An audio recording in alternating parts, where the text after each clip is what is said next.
What's up, y'all? Joey here to talk to you about this week's focus on the seller. So, I'm behind on my payments.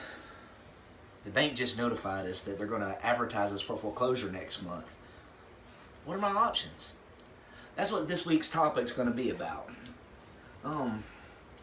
This is a very real thing for a lot of people, and so as we go through the different options that you may or may not have, I want you to know that, first off, you're not alone if you're going through this. And if this sounds a little bit foreign to you, as we'll get into this, you'll understand how this could be a very, very important thing moving forward. So, first off, how the heck should we be able to answer these questions? Like I said, I'm Joey. I'm with Focus Property Solutions. We're a real estate investment company located right here in Calhoun, Georgia, and we've been in business since 2010. We buy and sell mobile homes in Murray County, Whitfield County, Gordon County, and Bartow County. And we love what we do. But since we've been in business since 2010, we've dealt with a lot of people that have been faced with foreclosure, like a lot of the sellers that we deal with. So, just out of curiosity, do me a favor. If you can hear me loud and clear, go ahead and give me a thumbs up. Y'all watch out. Skydog just came in to say, hey. Hey, who all loves dogs? Is that a good thing? Let me know. All right, the next thing is, I need you to do me a favor. Post in the comment field where you're hearing us from, because we're going to come in, and even if you're not watching this live right now and we come and we watch it later, I'd like to be able to interact with you and know where you're coming from. So y'all blow up the comments things down there. Tell me where you're listening or where you're watching this at, and we'll be able to engage via that. This is something that I really, really want to hit y'all with. So, yes or no, how many of y'all remember between 2008 and 2014 where foreclosure was a common occurrence? Go ahead and give me a yes or no down in the comment field. The reason why I ask that is because since 2004 up until now, foreclosures kind of almost sounded like a thing of the past. During 2008 all the way up until 2014 and some into 15, there was massive amounts of foreclosures all over the United States. And here lately it's kind of subsided just a little bit. But here's another thing. They're starting to make a comeback. And when I say make a comeback, it's not a good thing. We're seeing larger amounts of foreclosure rates all over the United States. Now, if that was news to you, do me a favor and give me one of those wow faces. Because a lot of people don't know that's happening. At least in Northwest Georgia, there's been fewer amounts of foreclosures in the last 2 years than there has been in a long time. So this is something that's going to be real for us. This is something that's going to, I hope not make a big comeback, but we still need to go ahead and answer that question. So if you're behind on your payments and you have been being told that you're about to be advertised for foreclosure, I'm trying to choose my words carefully here because there's going to be a difference between what I'm going to tell you about and then the second part of what can happen. So if you haven't been advertised in the paper yet, you're not in active foreclosure yet. All you are right now is you're delinquent. So what that means is that if you're delinquent and your bank is still talking to you, you have time to be able to do more things than if they've already turned it over to an attorney and they're already advertising for foreclosure. So that's the reason why we posed the question the way that we did. You are behind on your payments. The bank has told you that they're fixing to advertise you for foreclosure, but they haven't done it yet. All right, that's important because right now you're just delinquent. You haven't actually made the step over into foreclosure. So what I want to do is I want to go through a whole bunch of different options that you have up until you get into active foreclosures. And what we might do is next week we might do a second part where we go through the things that you can do if you're in active foreclosure. Okay, so let's get into it. I got my notes written over here so that I can pay attention and not miss anything because I want to make sure y'all get everything out of this. All right, so if you're not in active foreclosure, your very first option, and I know this is going to sound duh, and if it sounds duh, give me a sad face, but go ahead and pay up your arrears. So what are arrears? Arrears are when you have not been making your payments on time. The bank won't accept anything other than full payment, and that thing starts accruing and getting bigger and bigger and bigger. And so let's say you've got $1,000 a month mortgage payment.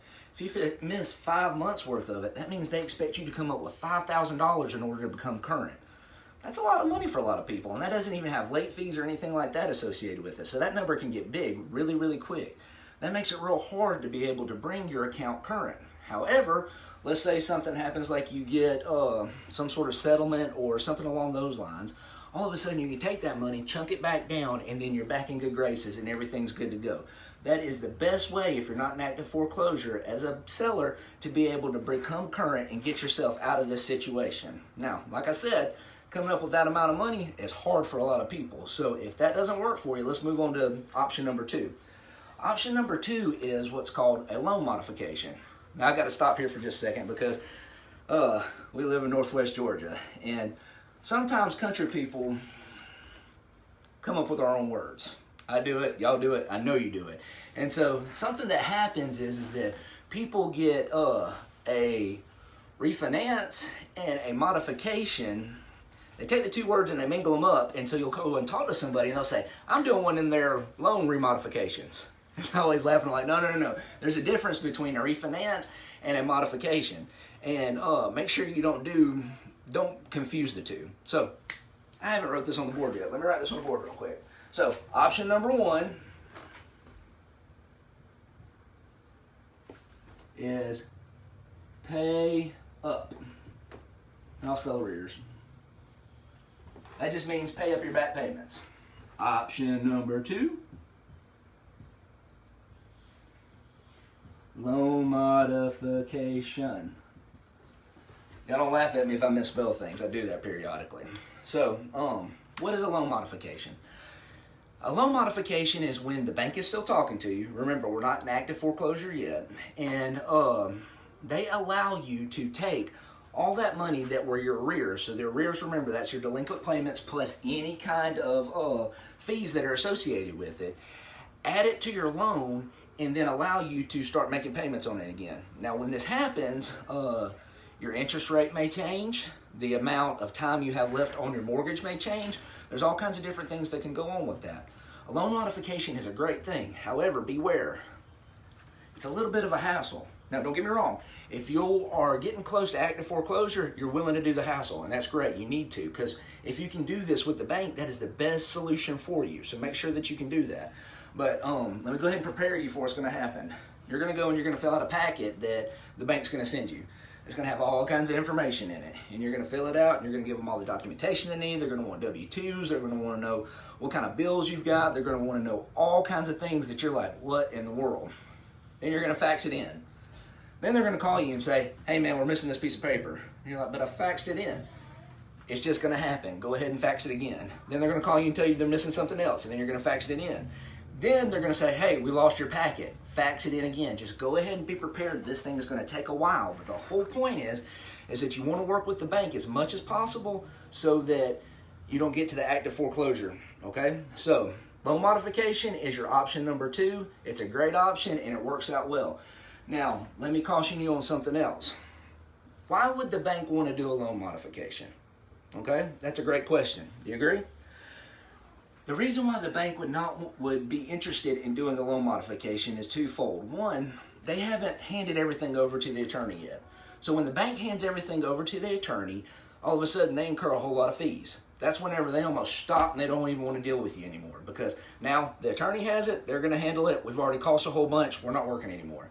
So by working it out with you beforehand, not only are they going to make more money because they're going to take their arrears, put it into your mortgage, and start getting interest on that, but they're going to be able to turn the mortgage that you have into what's called a performing asset. And that's very important for a bank to be able to have as performing assets, because that dictates how much they can make loans. Remember, banks are not in the house business. Banks are in the money business. And so the more money that they have, or the more performing assets that they have where people are paying on time, that allows them to make more and more mortgages, which is what they're more excited about, other than getting your house back. So that's the other reason that they would be glad to work with you on doing a loan modification. So realize, if they're letting you fill out a modification package, they're still willing to work with you.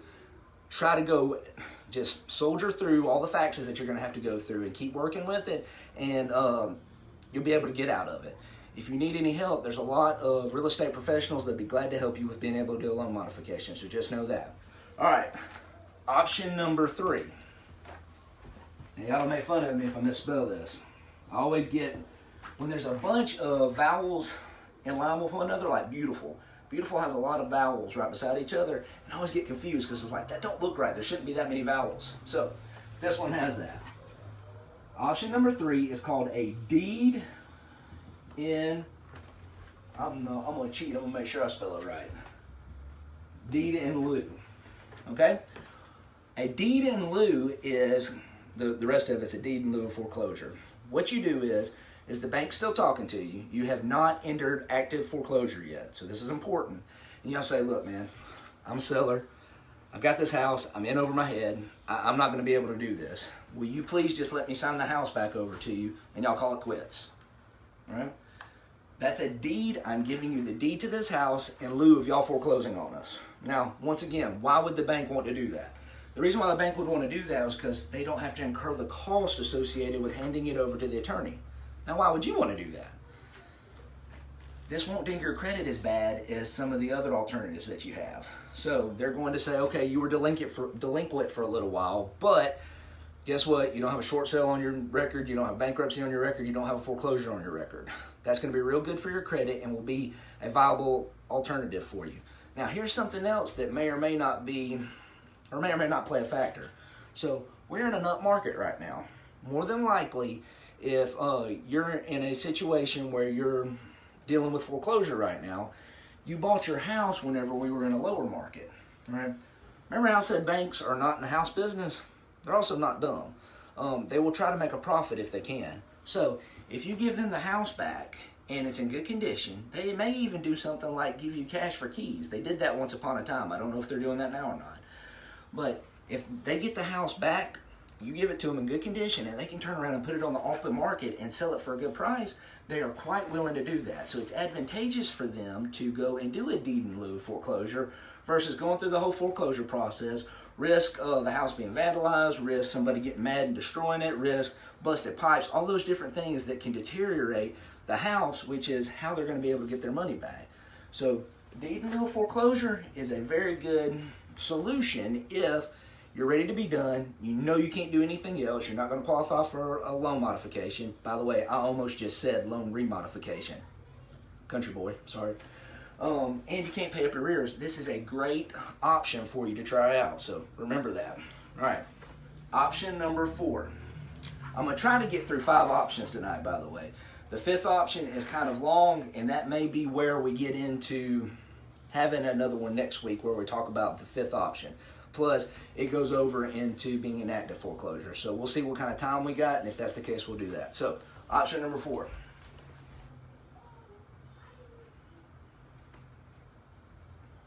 When do you want to take questions, Joey?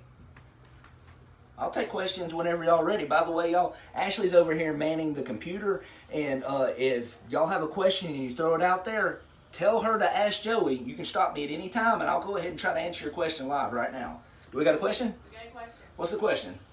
Alan McDonald asks, will I get thrown out of my house the evening of foreclosure? That's a great question. Okay, so Alan's question was, will I get thrown out of my house on the evening of foreclosure? Alan, if you don't mind, since next week we're going to be talking about active foreclosure, can I answer that question then? It's a very, very valid question. The short answer is no, and I will tell you more about that next week if you're okay with that. Are you cool with that? I'm waiting for Ashley to give me a thumbs up. Okay, well, let's just continue with, hey, I got the thumbs up. All right, cool. We'll talk next week, Alan. You good with that? All right, so option number 4 is bankruptcy. And I got to make sure I spell that right, too.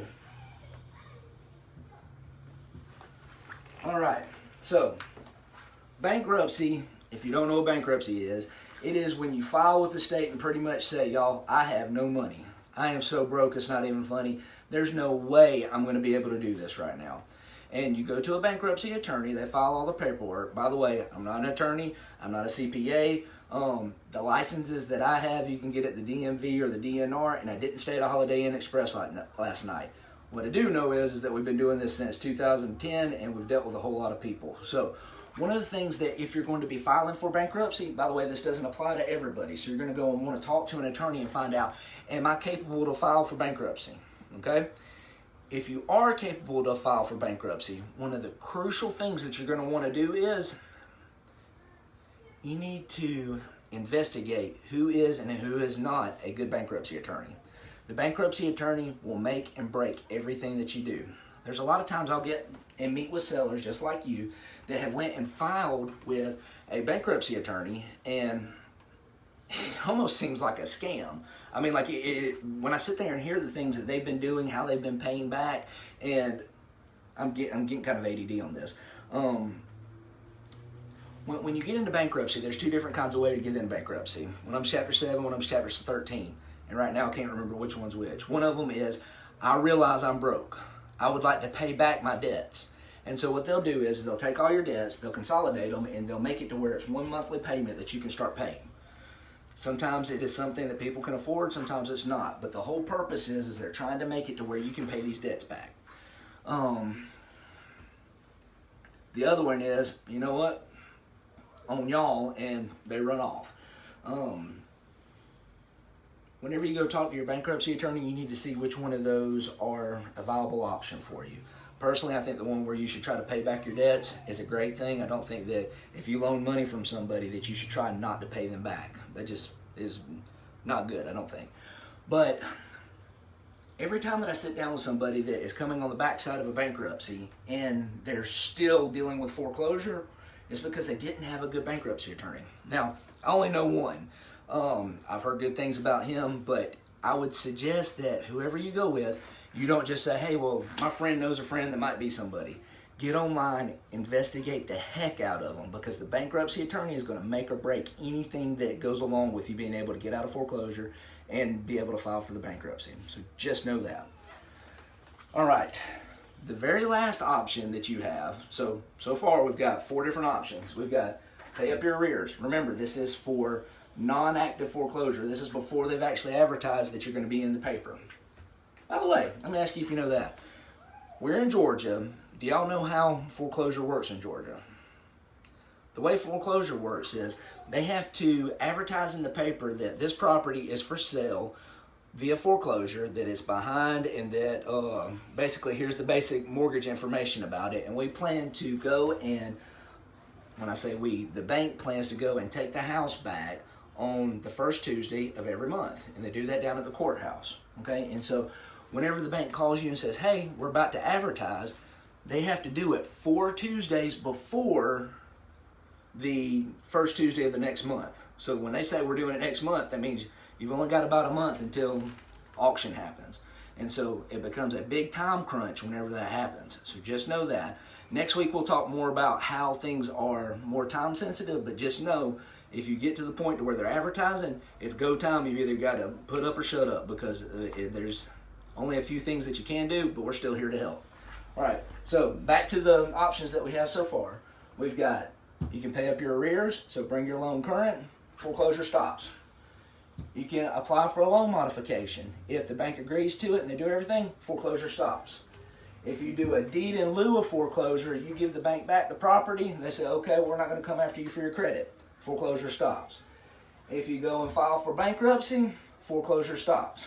Now there's a 5th way. Uh-oh, we got a hand up. Well, Alan says if I'm bankrupt, how can I afford an attorney? Alan said if I'm bankrupt, how can I afford an attorney?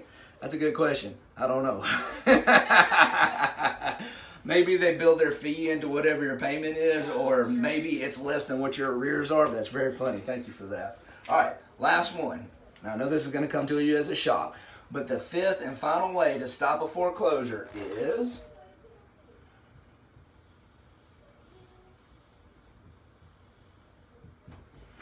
sell the property.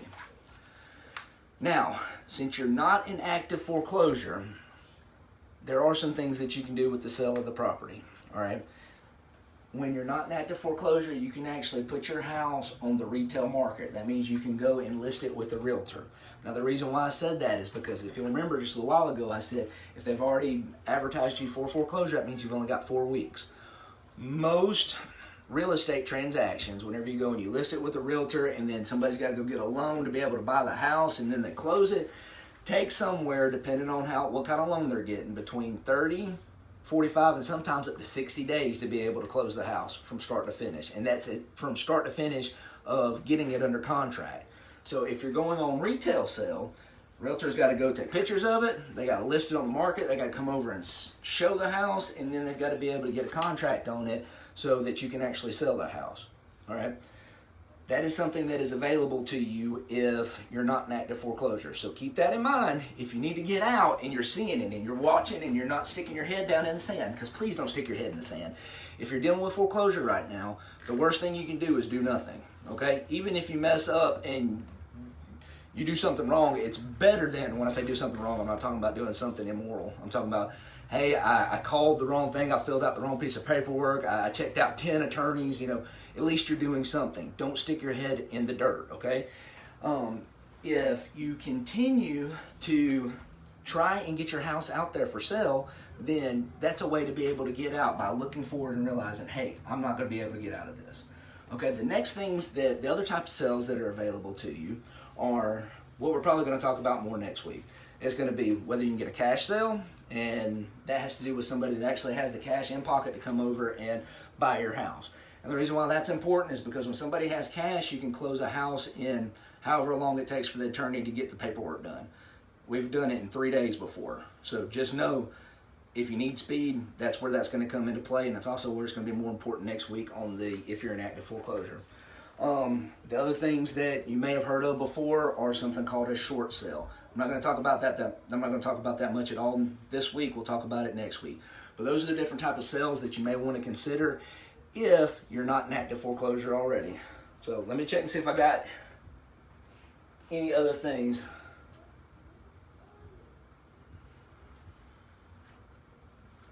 I think that's going to wrap us up for this week. We've been in this for about 20 minutes, and that's probably a good time. So next week on Focus on the Seller, we're going to be back here. Actually, we may change the time next week. We've been figuring out that we're not getting a super amount of interactions at 8 o'clock, and I really want to be able to talk to you and answer your questions directly. So, Alan, I appreciate you piping in. We want to get more people talking to us. So do me a favor. Give us a thumbs up, even if you're watching this after the live, and let us know if this was valuable to you. If it was valuable to you or you think it could help somebody, share it for us, and hopefully we'll be able to help somebody else out. Also, please, please, please feel free to ask us questions. We are here for you. This whole thing is Focus on the Seller. We deal with a whole lot of people that are selling houses regularly. We come up with some very unique things. We answer a whole lot of unique questions, and we're here to help you out. So share this, like us, come back and see us next week, and I look forward to seeing you next week. Y'all have a great night.